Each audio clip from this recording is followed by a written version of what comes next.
put the world in context. You know, some may be more eloquent than others, but have you noticed no one in Washington, really on either side, ever speaks straight and to the point anymore?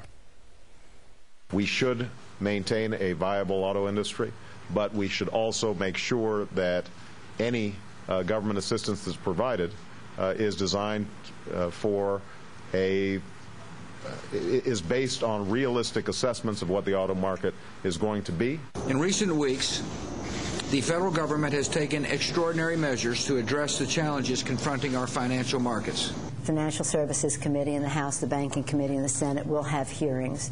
They'll get a very appropriate review with speed, not haste, with deliberation, and with a desire to accommodate. The authorities and the TARP have been used to strengthen our financial system and to prevent the harm to our economy and financial system from the failure of a systemically important institution. What? Nothing but very, very measured words and very, very cautious tones at a time when, well, maybe America needs something simpler, like clarity. It makes you long for the days of the Gipper, right? Or before him, too. With us now, presidential historian Jane Hampton Cook. Why are we so vanilla in our approach to these crises? What do we do? Well, I think, you know, sometimes these politicians are, I think, a little bit afraid. You think? I think so. I think they lack the clarity sometimes because they lack the fortitude to stand up and speak a clear message, but most importantly, provide a hopeful message for our future as Americans, and that's what makes leadership so great and essential, is to present that hopeful message. And I think you're right, Jay. I think we need just give me an idea where you're going or what you're saying. Don't equivocate. And of course, Ronald Reagan was famous for that. And a famous, very famous remark he made back in June 1982. Take a listen.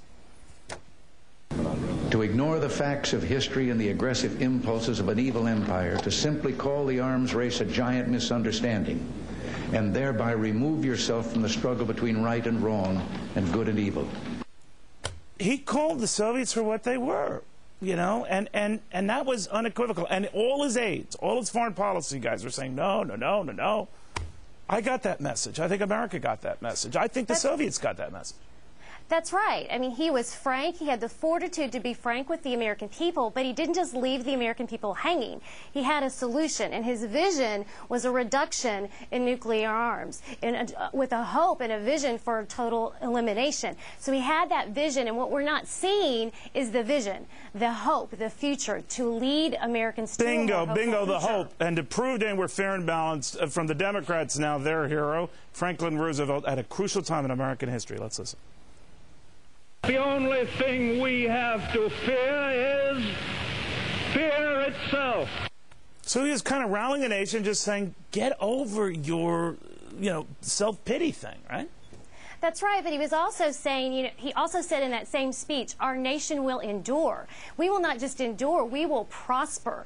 And that was the heart of his message. And he told the American people that sometimes he was going to be frank with them, but he provided that optimism, which is what they needed to take for personal responsibility, to listen to the policies that he was going to propose. So it's the hope that's so important during difficult times. That's a very good point, because sometimes without offering the hope, all you're left with are the snide remarks. And Phil Graham had the snide remark part down. This is a famous one. Let's listen.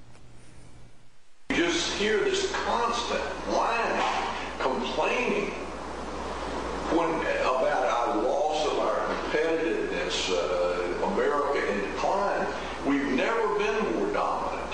We've never had more natural advantages than we have today. We've sort of become a nation of whiners.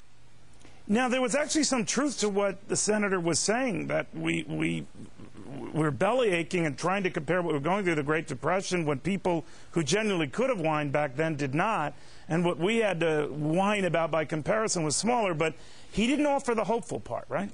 No, he didn't offer the hopeful part, and he labeled Americans as whiners, and I don't think that's very motivating either. But you're right, he didn't put forward the hopeful message that he needed to make that all come together. And neither did Jimmy Carter with the famous crisis of confidence speech. This, of course, goes down in history. there is a growing disrespect for government and for churches and for schools, the news media, and other institutions. It is the truth, and it is a warning.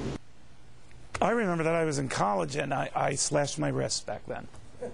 Well, it's interesting that his speech is known as the Malaise speech, and he never uses that word. But the tone of it was so depressing that that's why it earned that name. And it was understandable to present, you know, the difficult problems, you know, Americans needed to save gas and not drive as much. But he did it in kind of a shameful way. And again, that message of hope was what was missing from that speech. I think you're right. I think Americans have no problem with giving them